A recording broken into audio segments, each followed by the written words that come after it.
हम जिस क्षेत्र से आते हैं वहाँ मांस मदिरे का सेवन स्वाभाविक होता था। इससे माता पिता और जो पारिवारिक जनता करते थे। आपका सत्संग सुन के सबने छोड़ दिया।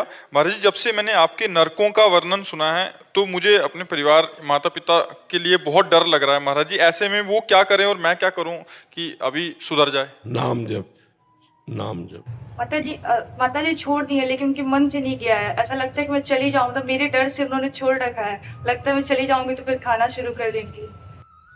तो फिर नरक जाने के लिए तैयार रहती क्या?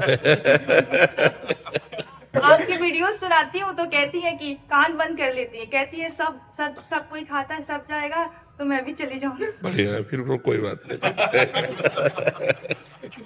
फिर कोई नाम जप करें। और देखो, ये जवान के स्वाद के लिए दूसरे शरीरधारियों का हिंसा करके, चाहे वो मुर्गा हो चाहे वो बकरा हो, हर जीव अपने शरीर की रक्षा चाहता है।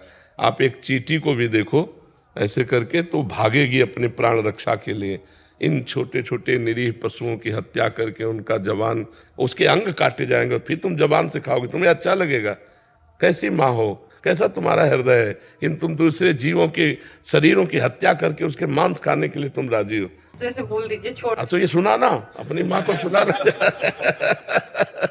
हाँ, तो मुर्गा तो बकरा इन खाने में नरक जाने के लिए तैयार हो, दूसरे की हिंसा बर्दाश्त कर ले। अपने बेटे तुम्हारे को एक थप्पड़ कोई मारे, उस माँ को कितना बुरा लगेगा। तो वो भी किसी माँ का बच्चा है, बकरा मुर्गा, और उसको मारते हैं लोग, खाते हैं। ये सब राक्षसी स्वभाव के लोग हैं, दुर्गति को प्राप्त होंगे। लेकिन जो सत्संग सुनते हैं उनको तो सुधार कर लेना चाहिए और अपनी जबान को रोको। 56 प्रकार के भोग बनते हैं हमारे वैष्णव में। ठाकुर जी को 56 प्रकार के भोग, 36 व्यंजन। ये कोई स्वाद है? ऐसे स्वाद है पदार्थ ठाकुर जी को भोग 56 भोग लगाए जाते हैं ठाकुर जी को। एक से एक स्वादिष्ट सब्जी, एक से एक स्वादिष्ट पदार्थ। अब हम तो यही प्रार्थना करेंगे तुम्हारी माँ के चरण छू के कि नरक न जाओ, भजन कर लो। सुन के आपके मुख से बहुत डर लगता है कि उनके साथ भी ऐसा होगा। तो नहीं, वो होगा पक्का। अवश्य में भोक्तव्यम कृतम कर्म शुभाशुभम, अवश्य में भोक्तव्यम। भोगना तो पड़ेगा जीव को। देखो, बढ़िया VIP कार में बैठे हैं, फिल्मी गाना चल रहा है और एक्सीडेंट हुआ, और पहले वो तार जला जिससे गेट खोला जाता है, अब उसी में पैक। अब वैसे ही जलो जैसे तुमने छौंक बगार का कीड़े मकूड़े जीव जंतु खाए, वैसे ही जलो। जिंदा कार में जल के राख हो गए। अवश्य में भोक्तव्यम कृतम कर्म शुभाशुभम। हम इसीलिए मजाक नहीं करते, हम इसीलिए कहते डरो।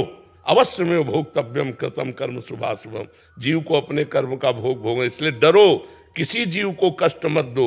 यदि किसी जीव को कष्ट दोगे तो तुम्हें भोगना पड़ेगा।